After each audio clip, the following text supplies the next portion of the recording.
Vaishlach Yaakov malachim lefanav el Esav achiv artsa seir de Edom. Shalom, meus amigos, vamos para mais um estudo da Parashá da semana, da porção semanal de leitura da Torá. Essa é a Parashá Vaishlach. Vaishlach significa e enviou. Vamos começar pelo contexto. Yaakov passou 22 anos fora da sua terra, ele foi a Padan Aram, ele encontrou Rachel, e a gente contava na porção passada que ele trabalhou para Lavan, que era o seu sogro.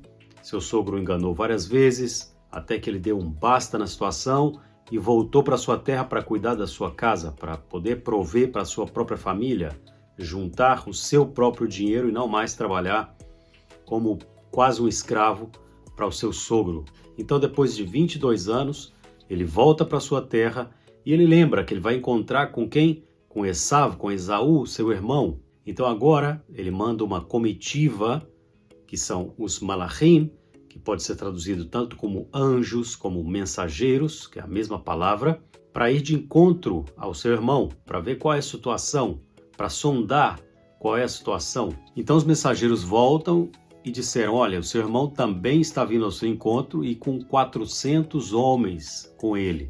Então essa foi a situação de Yaakov. Ele estava aqui voltando para sua terra, mas ao mesmo tempo ele ia se deparar com uma situação bem ameaçadora. Toda essa situação a gente vê logo no começo da porção, aqui no capítulo 32 de Gênesis, a partir do versículo 4. Então ele estava nessa situação muito ameaçadora e ele ficou muito angustiado, diz a Torá.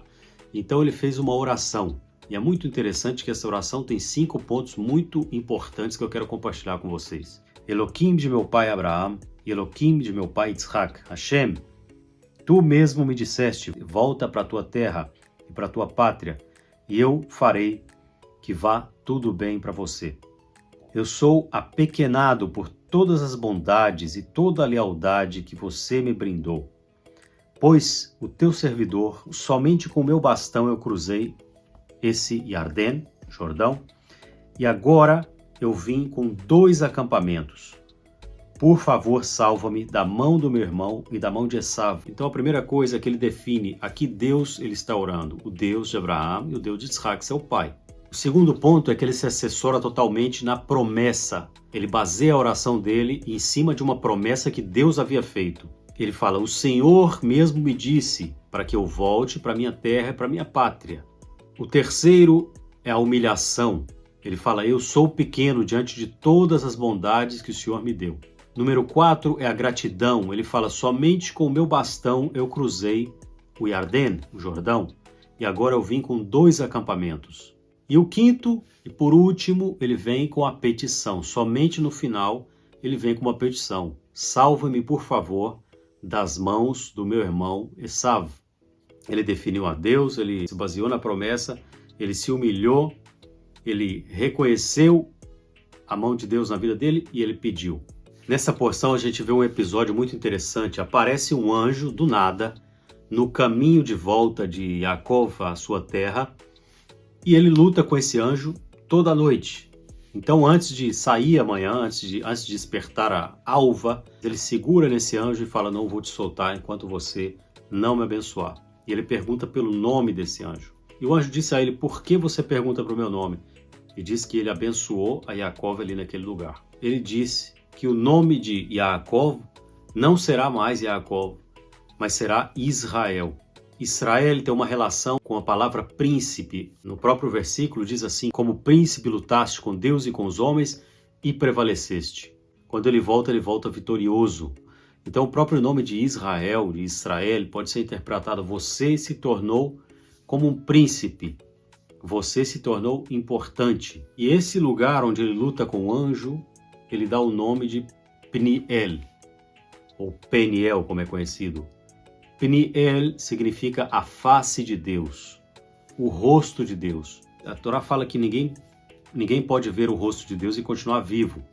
Mas ao mesmo tempo a gente vê essa expressão, que pode ser uma força de expressão também, ver o rosto de Deus como estar muito próximo de Deus, onde Deus se revela e revela a sua graça, revela a sua misericórdia a alguém, ele diz, eu vejo o rosto de Deus.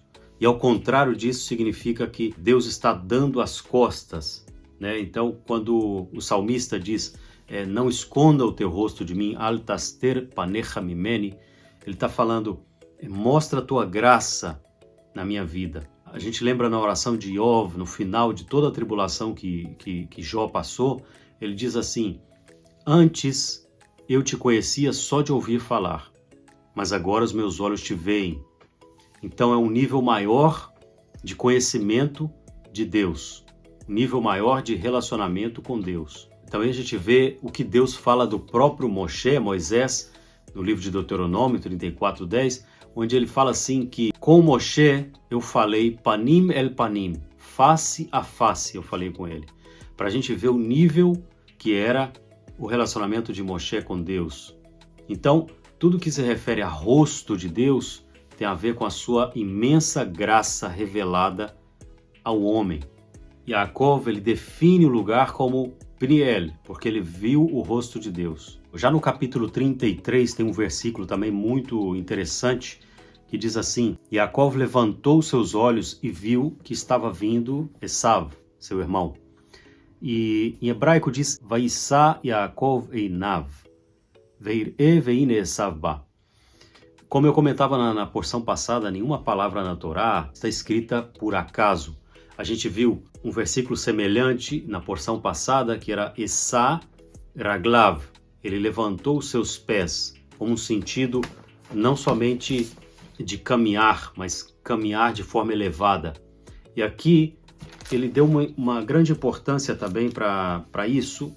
E o verso não diz simplesmente ele olhou, ele viu.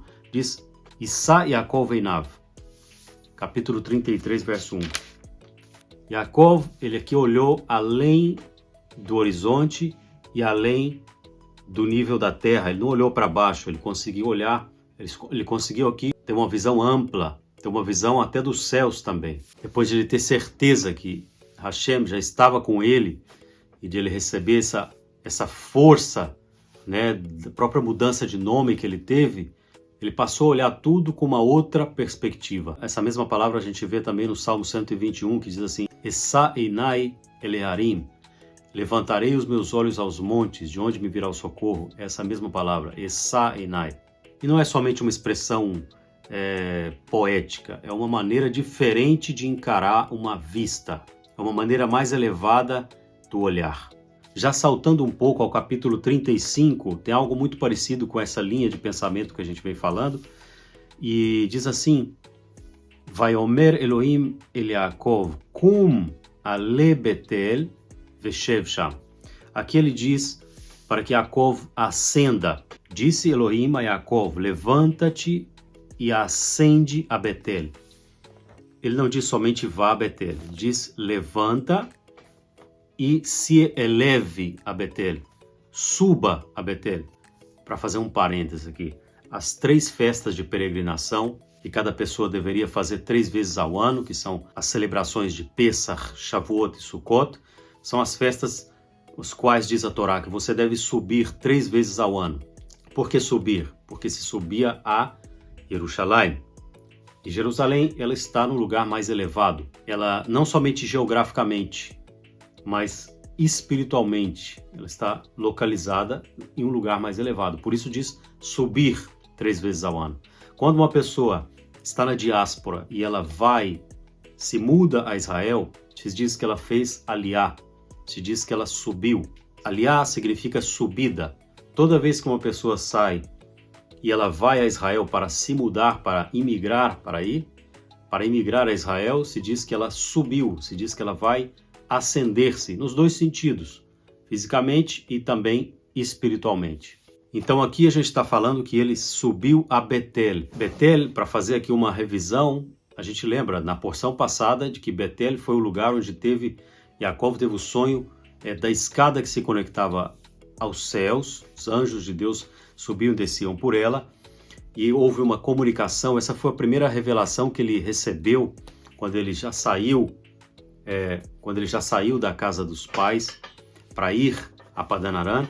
Então, quando ele parou no caminho, ele teve essa primeira visão, e ele fez uma promessa a Deus também ali. Ele falou, olha, se o Senhor me abençoar na ida e na volta, eu vou te dar o dízimo de tudo. Ele prometeu a Deus e ele ali fez um altar a Deus. E ele chamou o nome do lugar Betel, Casa de Deus.